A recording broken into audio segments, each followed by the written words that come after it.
I didn't plan on staying that late. The kitchen light was the only one still on in the house, a soft yellow glow spilling over the counter. I was supposed to fix the cabinet door for her. A simple favor, something I told myself would take 20 minutes. But the screw was stripped, and the hinge wouldn't catch. My friend had gone out hours ago, leaving me alone in his house. Alone with her. I could hear her moving around the living room behind me. Not pacing, exactly, just present.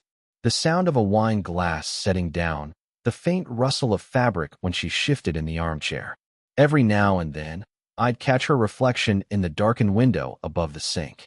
She wasn't watching me, not directly. But she wasn't leaving, either. "Does it always give you this much trouble?" she asked finally. Her voice startled me, lower than her son's, smooth, unhurried. I tightened my grip on the screwdriver and cleared my throat. "It's an old hinge. Probably hasn't been touched in years." I expected her to laugh or make a small joke, but instead she stepped closer. I could feel her before I saw her. The faint shift of air when someone stands near you. The warmth of a body just inside reach. I kept my eyes on the cabinet. Almost done. She leaned against the counter, arms crossed loosely. I caught a glimpse of her hand. Bare, except for the thin silver ring she always wore. It was strange how much I noticed it tonight. How much I noticed everything. "You don't have to keep at it," she said softly. "It's late." "I don't mind." Silence followed, but not an empty one.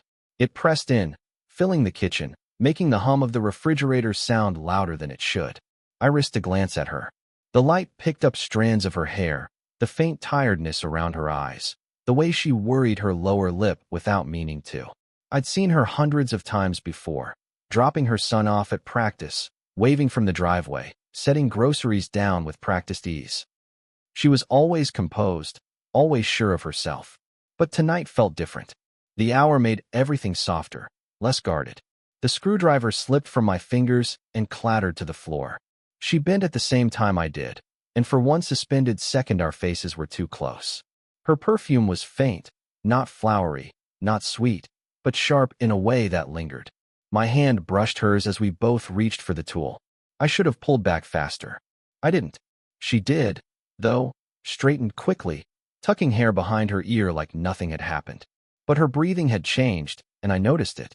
"You're good at fixing things," she murmured, turning the screwdriver in her hand as if it were something more fragile. I swallowed. "Not always." The words came out rougher than I meant, and she caught it. Her eyes flicked to mine, just for an instant. That was when I saw it. The flicker she tried to smother, the spark she almost buried under a polite smile. She set the tool on the counter, careful not to let our hands touch again. "I shouldn't want this," she whispered, so quietly I almost thought I imagined it. And before I could stop myself, I leaned closer, my voice low and certain. "But you do." The space between us was suddenly unbearable, and the cabinet door, the whole room, the safe, ordinary world, all of it waited, suspended, for what she'd do next. I don't know how long the silence stretched after I said it. Long enough that I heard the clock tick from the other room. Long enough that I thought I'd ruined everything by speaking what should have stayed buried. She didn't answer right away. Instead, she moved past me, slow and deliberate, and poured the last of her wine into the glass she'd abandoned on the counter. Her hand trembled just enough that I noticed the ripple in the liquid. "I shouldn't even be standing here," she said at last, not looking at me. I wanted to ask why, but the answer was obvious.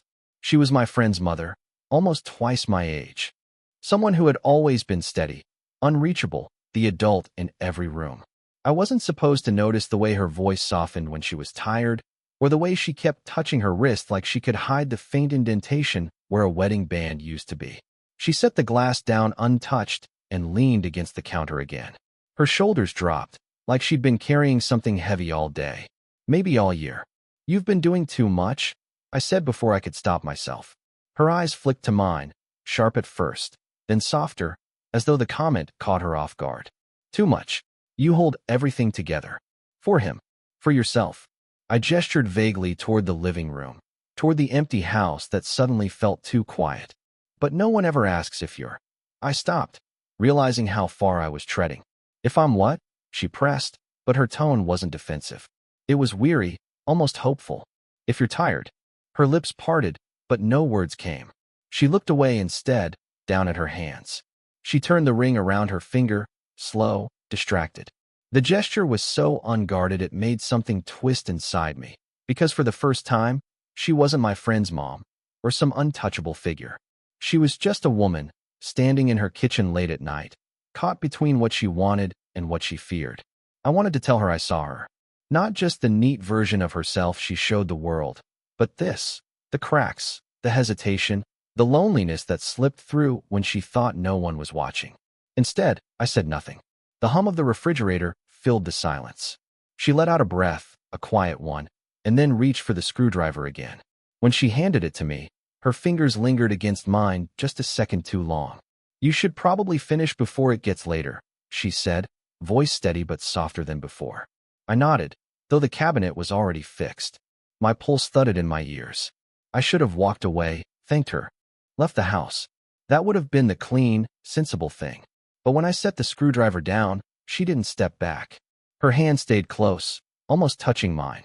And then, almost like she regretted it the moment it happened, she whispered, "You don't have to go just yet." The words hung in the air, dangerous and fragile, daring me to decide what they meant. Her words, "You don't have to go just yet," stayed between us like smoke that refused to clear. I should have ignored them. Should have grabbed my jacket and walked out into the night before I said something reckless. But instead, I sat back against the counter, pretending I was still deciding whether the cabinet was fixed, buying myself seconds that felt dangerous. She was standing too close. Not close enough to touch, but close enough that I could smell the faint citrus in her perfume. My chest felt tight, like I was waiting for something I didn't have permission to want. "You always do that," I said quietly. Her brows lifted. "Do what? Act like you don't need anyone. Like you're fine carrying everything on your own." Her mouth curved. Not a smile, exactly, but something smaller, sadder. "And you think you see through that?" "I do." The words left me before I could catch them. Too raw, too revealing. Her eyes searched mine for a long beat, and for once she didn't deflect, didn't cover it up with her usual composure. Instead, she let out a shaky laugh, one hand brushing back her hair. "You're far too young to read me like that." "Maybe." I swallowed. "Or maybe I just pay attention." The air changed after that. Not dramatic, just a subtle charge that made everything sharper. The way her fingers tightened around her glass, the way her breathing slowed when my hand brushed the counter near hers. I wanted to step back, to put space between us, but my body betrayed me. I leaned a little closer instead, catching the flicker of hesitation in her eyes. She didn't move away. It was the kind of moment that could tip. With the smallest shift, a word, a gesture, and then the sound shattered it. Her phone buzzed loudly on the counter, screen lighting up with a name I didn't recognize. She jumped, almost knocking over the glass. The spell broke. She picked it up quickly, turning half away from me. "Hello." Her voice dropped, too formal all of a sudden, like she was rebuilding walls brick by brick. I stared at the back of her, torn between relief and disappointment. My pulse was still racing, my hand still tingling from the ghost of where hers almost touched. I should have taken the interruption as a sign, a chance to leave before either of us crossed a line. But I didn't move. She ended the call in under a minute, setting the phone face down without meeting my eyes. Her hand lingered on it like she needed something solid to hold. When she finally looked up, her expression was unreadable. But she didn't tell me to go. She didn't step back. Instead, in a voice barely above a whisper, she asked, "Do you ever regret being here?" The question lodged in my throat, heavy with everything she wasn't saying. And in that suspended moment, I realized, if I answered, if I told the truth, nothing between us would ever be the same again. Her question, "Do you ever regret being here?" burned hotter than anything else she'd said. I could have lied. I could have laughed it off, played the harmless handyman, the kid doing a favor. But the truth rose up too fast, too sharp, before I could bury it. "No," I said. My voice was rough, low. "Not for a second." Her lips parted, and she blinked once, twice, like I'd spoken a language she wasn't prepared to understand. She didn't move away, though. She stayed right there, one hand braced on the counter, the other still pressed against her phone like it might steady her. "You don't mean that," she whispered. "I do." I stepped closer before my brain caught up to my body. Now only a few inches separated us. I noticed things you don't think anyone sees. How you stop talking when you're tired. How you hold your wrist when it aches. How you pretend you're fine when you're not. Her throat worked, and for a moment I thought she'd tell me to stop. Instead, she let out a shaky breath, eyes locked on mine. You shouldn't be saying this. Maybe, but you needed someone to. Silence stretched, thick, dangerous. Her composure cracked, just for a heartbeat. She turned her face away, as if hiding, but her voice betrayed her. Do you have any idea what it's like to want something you know will undo you? The confession landed like a spark in dry grass. I felt the air shift, charged, pulling me toward her. My hand twitched at my side, aching to close the distance. I could hear my pulse in my ears. Every instinct screamed to move, to touch, to prove she wasn't alone in this storm. But I didn't. I froze there, strung tight between what I wanted and what I shouldn't dare. You'll hate yourself, she said suddenly, her voice breaking on the edge of control. You'll wake up and realize you crossed a line that can't be uncrossed. Or maybe I'll wake up and realize I finally stopped lying to myself. I shot back, softer than I meant, but firm. Her eyes snapped back to mine, sharp, wet, alive with something she'd been swallowing for far too long. The weight of her gaze pinned me there, every second louder than words. I thought she'd end it, shove me out the door, slam the walls back up. But she didn't. She stayed. Her breathing quickened, her chest rising and falling too fast for someone in control. For one suspended heartbeat, it felt inevitable, like the world was leaning us toward a point we couldn't return from. My hand inched closer to hers on the counter. Hers didn't move away. The house was silent, the night pressing in around us, everything narrowing to this one impossible moment. And then she asked, voice trembling but steady enough to slice through the air. If I let you, will you ever forgive me? The words hung there, the rawest, most dangerous question, and neither of us dared to breathe. Her question, if I let you, will you ever forgive me, was still vibrating in the silence when the front door opened. The sound was subtle, but in that suspended state it might as well have been thunder. Both our heads snapped toward the hallway.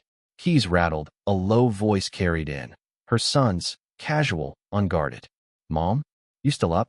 Her eyes went wide, and in a flash the mask was back.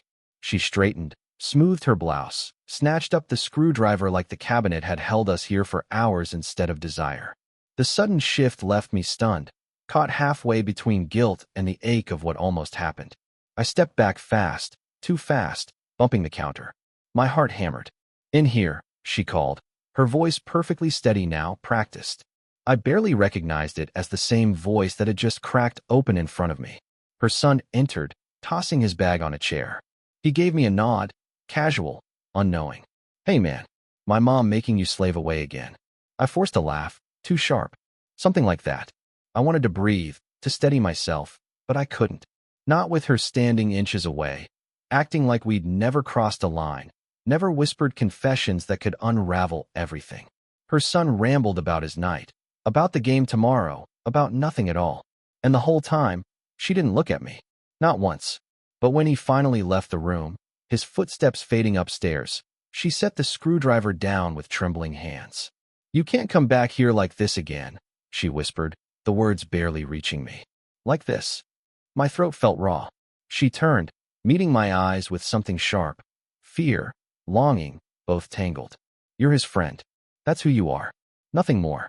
The words sliced deeper than I expected. That's not true, and you know it. Her breath hitched. She gripped the edge of the counter, as if holding herself upright. Don't make me say it out loud. Why not? I stepped forward, not touching her, but close enough that the tension hummed again. You already did. Maybe not in words, but you did. Her eyes filled, and it broke me because she was too strong for that, too composed. Except right now, she wasn't. Right now, she was breaking with me. You don't understand, she whispered. I've already ruined enough. My marriage, his trust. I can't. Her voice cracked, and suddenly it hit me. Not just the risk, not just the danger. The weight she carried every day. The pieces she tried to keep from falling apart. I reached out before I could stop myself, my hand brushing hers on the counter. She didn't pull away. Her fingers trembled under mine. For a breathless moment, it felt like the world tilted again, teetering on the edge of something irreversible. Then her son's voice echoed faintly down the stairs. Mom? You awake? We froze. Her eyes locked on mine, wide and unguarded. And in that fragile silence, I knew. After tonight, nothing between us could stay the same. The second call from upstairs, Mom, shattered the kitchen silence. She pulled her hand back, fast, like my touch had burned her. But not before I felt it. The tremor, the pull she hadn't been able to disguise. Her son's footsteps creaked faintly, then stilled. Waiting. She pressed a palm to her forehead, shoulders drawn tight. You need to go, she whispered, though her eyes said something else. My chest ached. Every sensible part of me knew I should obey. Step away, vanish into the night, carry the weight of this moment as a secret. But my mouth betrayed me. Tell me you don't want this, I said. And I'll leave right now. I won't come back like this again. Her head snapped up. For a beat, I saw her armor slip, the raw ache in her eyes, the war inside her. She opened her mouth, closed it again. I can't, she admitted, voice breaking. The sound hollowed me out. Relief, longing, guilt, all tangled so tight I couldn't tell where one ended and another began. She shook her head quickly. Why? As if trying to undo the words. But that doesn't mean we can. Do you understand? If we start. She broke off, biting down hard on her lip. It'll cost us both everything. I stepped closer. Not touching, not daring, but close enough that she had to feel the heat of me. Then say it's not worth it. Look me in the eye and tell me walking away is better than this. Her breath caught. She stared at me, and I knew she couldn't. She wanted to, maybe even needed to. But the truth hung between us, undeniable. Upstairs, her son called again, impatient this time. Mom? Lights are still on down there. The sound was a knife. It reminded me who I was, what I was risking, what she was risking. Her eyes closed briefly. When she opened them, they were glassy, resolute. She whispered, if I choose this, I lose him. And I can't. Not again. I swallowed hard, the weight of her words crashing through me. She wasn't just protecting herself. She was protecting what little she still had left with her son. The realization hurt more than if she'd rejected me outright. But she stepped closer, just once, just enough that her shoulder brushed mine. It was fleeting, almost nothing. Yet it held everything she couldn't say aloud. I'll remember this, she murmured, so softly it barely reached me. Even if it never happens again. The air thickened, the finality of it pressing in. I wanted to argue, to beg, to promise I could be worth the cost. But the look in her eyes stopped me. She wasn't asking for rescue. She was asking me to let her keep what mattered most. I nodded, slow, heavy. My throat burned. Then I'll go. And I did. Each step away from her a fight against every instinct I had. But her words followed me out the door, a ghost I knew I'd never outrun. I didn't sleep that night. The sound of her voice, I'll remember this, even if it never happens again, kept circling in my head, haunting and tender all at once. Walking away had felt like tearing something out of myself. But as the days passed, I began to understand that maybe that's what real choice looked like. Not the easy thing, not the thing we wanted most, but the thing that spared the people we couldn't bear to hurt. I saw her again, of course. It was impossible not to. She was still my friend's mother, still the woman whose house I'd walked into 100 times before without thinking. Only now, every glance, every word carried a weight we both felt but refused to acknowledge. She carried herself the same, but I noticed things no one else did. The way her hand lingered on the edge of the table when I walked into the room, as if bracing against memory. The way her voice softened when she said goodbye. Little traces that told me she remembered too. We never spoke about that night. Not directly. But once, when her son wasn't looking, she caught my eye across the kitchen and gave the faintest shake of her head, paired with a half-smile that wasn't quite sad, wasn't quite happy. It was acceptance. A reminder that what passed between us was real, but it belonged to the past. And me? I learned something I hadn't expected. Desire can be sharp, urgent, impossible to ignore, but restraint is its own kind of proof. Proof that sometimes the greatest act of care is holding back, not giving in. Did it change me? Absolutely. I wasn't the same reckless kid who thought feelings alone could justify crossing any line. I'd seen what longing could cost. I'd felt how much heavier love becomes when it's tangled with guilt, with responsibility, with the people we stand to lose. And her, she seemed lighter, in a way, as though speaking the truth aloud, even once, even to me, had given her a piece of herself back, a part she'd kept buried under duty and regret. Maybe that was enough for both of us, to be seen, fully, without pretending. Sometimes I catch myself replaying that almost moment in the kitchen, the brush of her fingers, the question in her eyes, the silence thick with everything unsaid. And I know it'll always stay with me, not as a wound, but as a reminder. Some lines we never cross. Some loves live best in the shadows, where they can't destroy the very things we hold most dear. But even so, I'll remember, and I think she will too. Sparkles, did you enjoy this story? Speech Balloon, what would you have done in his place? Walked away, or taken the risk? Open book and tell me.